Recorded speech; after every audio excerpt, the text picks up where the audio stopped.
দর্শক, আমরা প্রবেশ করলাম সেই ডাকসু ভবনে, যেখানে রয়েছে জুলাই স্মৃতি সংগ্রহশালা সহ ডাকসু ভবনে যে আবেগ রয়েছে, যে আকর্ষণ রয়েছে, অর্থাৎ নবনির্বাচিত ভিপি, জিএস এবং এজিএস সহ যেই যারা প্রতিনিধিরা নির্বাচিত হয়েছে 9 সেপ্টেম্বরের যে নতুন নির্বাচন হলো ডাকসু, সেই নির্বাচিত প্রতিনিধিরা কোথায় বসবেন এবং কোথায় তারা কার্যক্রম চালাবেন, কি কোথায় কনফারেন্স রুম, সেগুলো আপনাদেরকে বিস্তারিত জানাচ্ছি।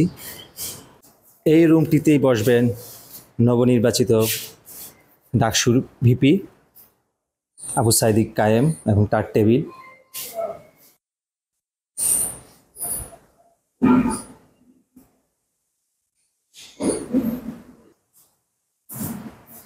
আর এই রুমটিতে বসবেন নবনির্বাচিত জিএস এস এম ফরহাদ,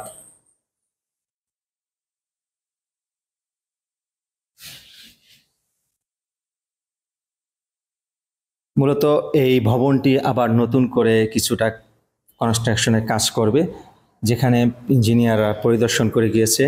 কিছুদিন সময় লাগবে নতুন করে এটাকে ব্যবহার উপযোগী করে তোলার জন্য। আমরা যেখানে দাঁড়িয়ে আছি সেটা হচ্ছে সহ সাধারণ সম্পাদক অর্থাৎ এজিএস এর রুম, যেখানে নির্বাচিত হয়েছেন মহিউদ্দিন। সহ সাধারণ সম্পাদকের জন্য এই টেবিল এবং চেয়ার।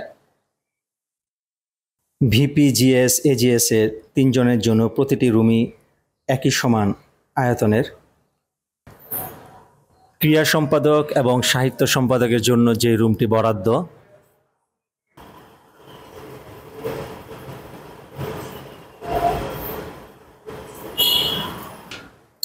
এবং এই পাশে রয়েছে 2টি রুম যেখানে কার্যনির্বাহী সদস্যরা বসবেন, এবং তার পাশে রয়েছে একটি রুম যেখানে এখনও এই রুমটির কোনো ডেকোরেশন হয়নি, অর্থাৎ দীর্ঘদিন পরিত্যক্ত থাকার কারণে যা হয়।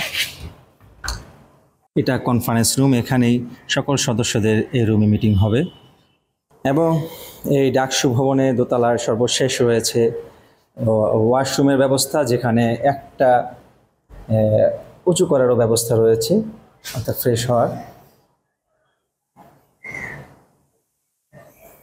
দর্শক, ডাকসু ভবনের যে সবচাইতে যে জিনিসটি আবেগের সাথে জড়িত সেটা হচ্ছে 36শে জুলাই সংগ্রহশালা, অর্থাৎ জুলাই স্মৃতি সংগ্রহশালা দোতলায় এই ভবনটিতে। এটাই হচ্ছে আবেগের সাথে জড়িত। জুলাইয়ের যে আন্দোলন শুরু হয়েছিল,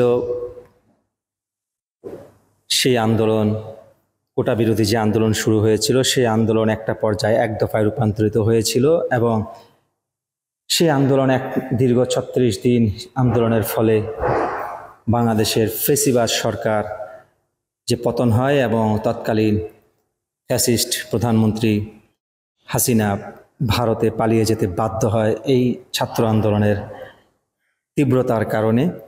সেই অনেক স্মৃতি এই সংগ্রহশালায় রয়েছে। এই সংগ্রহশালাটি সকলের জন্য উন্মুক্ত থাকবে বিকাল 5টা পর্যন্ত। এবং আমরা দেখতে পাচ্ছি এই গ্যালারিতে রয়েছে শহীদদের ব্যবহৃত শার্ট, প্যান্ট, টুপি, ঘড়ি সহ নানান কিছু আমরা দেখতে পাচ্ছি। শহীদ আবু সাইদ মুগ্ধের ব্যবহৃত প্যান্ট, অর্থাৎ এই প্যান্ট পরিহিত অবস্থায় শহীদ আবু সাইদ রোকেয়া বিশ্ববিদ্যালয় ইংরেজি বিভাগের শিক্ষার্থী পুলিশের গুলিতে শহীদ হয়, এবং তার এই অপ্রতিরোধ্য যে অবস্থান ছিলেন তিনি, তার এই অবস্থায় তার এই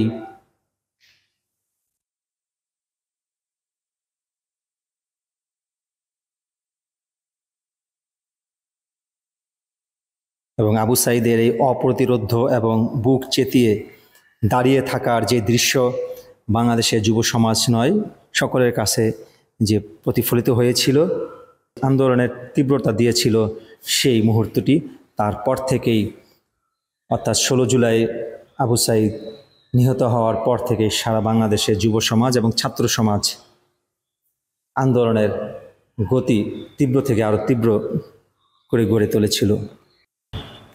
দর্শক, সব ঠিক থাকলে কয়েকদিনের মধ্যে নবনির্বাচিত ডাকসু প্রতিনিধিদের শপথের আয়োজন হবে এবং তারপরই এই ভবনের কিছু কনস্ট্রাকশনের কাজ শুরু হবে ব্যবহার উপযোগী। তারপরে এখানে নির্বাচিত প্রতিনিধিরা অফিস করবেন এবং তাদের ইশতেহারের যে স্লোগান স্বপ্নের ক্যাম্পাস গড়ার পথযাত্রী আমরা থামব না, তারই সেই প্রতিশ্রুতি শিক্ষার্থীদের মাঝে বাস্তবে রূপ দেওয়ার জন্য তারা 1 বছর এখানে কাজ করে যাওয়ার সুযোগ পাবে।